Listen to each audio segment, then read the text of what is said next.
السلام علیکم پیارے بچوں، آج کی ہماری کہانی کا عنوان ہے بند کھڑکی کا راز۔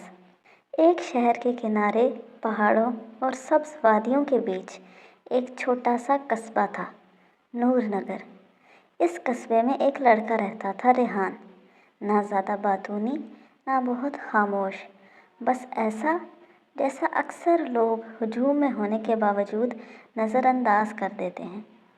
بات یہ نہیں کہ وہ عام یا کمزور تھا، بلکہ اس کی ایک عادت تھی جو لوگوں کو الجھائے رکھتی تھی۔ اس کے ہم عمر بچے بھی اتنا اس سے گھل مل نہ پاتے۔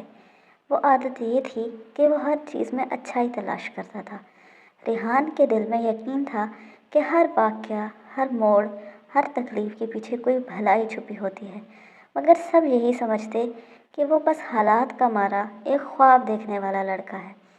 اسی قصبے میں ایک پرانی حویلی تھی، اونچی، خاموش اور خوف زدہ کر دینے والی۔ لوگ کہتے تھے وہاں رات کے وقت کھڑکیاں خود بخود بند ہو جاتی ہیں۔ کئی لوگوں نے کوشش کی، مگر کبھی کوئی اندر نہ جا سکا۔ جس نے بھی جانا چاہا، دروازہ اس کے سامنے بند ہو جاتا، جیسے حویلی خود انہیں اندر آنے سے روک رہی ہو۔ ریحان کو یہ بات عجیب لگی۔ وہ اکثر سوچتا، کیا دروازے واقعی اس لیے بند ہوتے ہیں تاکہ ہم اندر نہ جا پائیں، یا کوئی اور وجہ ہے؟ اتفاق سے ایک رات شدید آندھی آئی، بجلی غائب ہو گئی، آسمان پر بجلی چمکنے لگی۔ ریحان گھر میں اکیلا تھا۔ اس کے امی ابو پاس کے گاؤں میں اس کی دادی کی طبیعت خراب ہونے کے باعث انہیں ڈاکٹر کے پاس لے کر گئے تھے، کیونکہ اپنے گاؤں کا ڈاکٹر شہر سے باہر گیا ہوا تھا۔ اب موسم خراب ہو جانے کے باعث شاید وہ لوگ ادھر ہسپتال ہی ٹھہر گئے ہوں۔ اکثر کبھی کسی کام سے ریحان کے والدین کو اگر کہیں جانا پڑ جاتا تو ریحان اتنا بہادر تو تھا ہی کہ گھر اکیلا رہ لیتا۔ باہر اس حویلی کی کھڑکیاں زور زور سے بج رہی تھیں، اور تعجب کی بات، سب کھڑکیاں ابھی تک کھلی تھیں۔ ریحان کے دل میں تجسس جاگا۔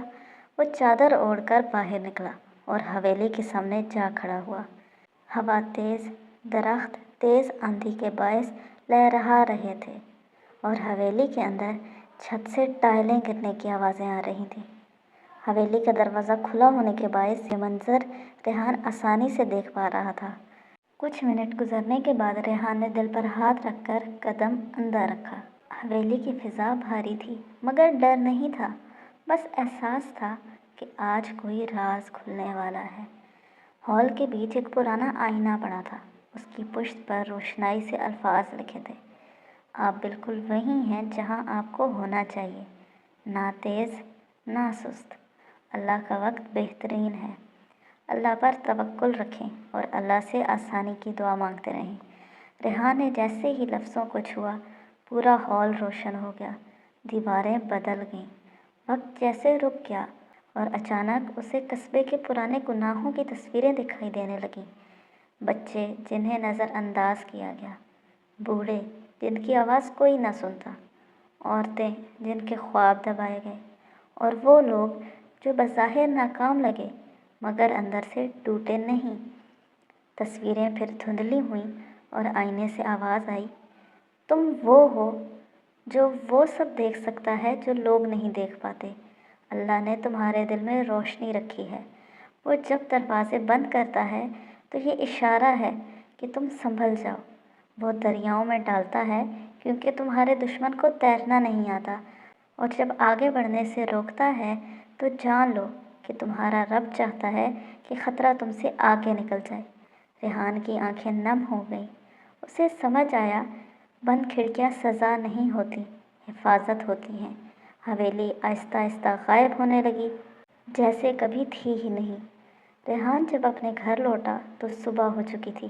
لوگ باہر حیران کھڑے تھے، اتنی آندھی میں تم باہر کیسے تھے؟ رات کو پہاڑ سے پتھر لڑک کر نیچے آئے تھے، جو بھی باہر ہوتا وہ بچ نہ پاتا۔ ریحان خاموشی سے مسکرایا۔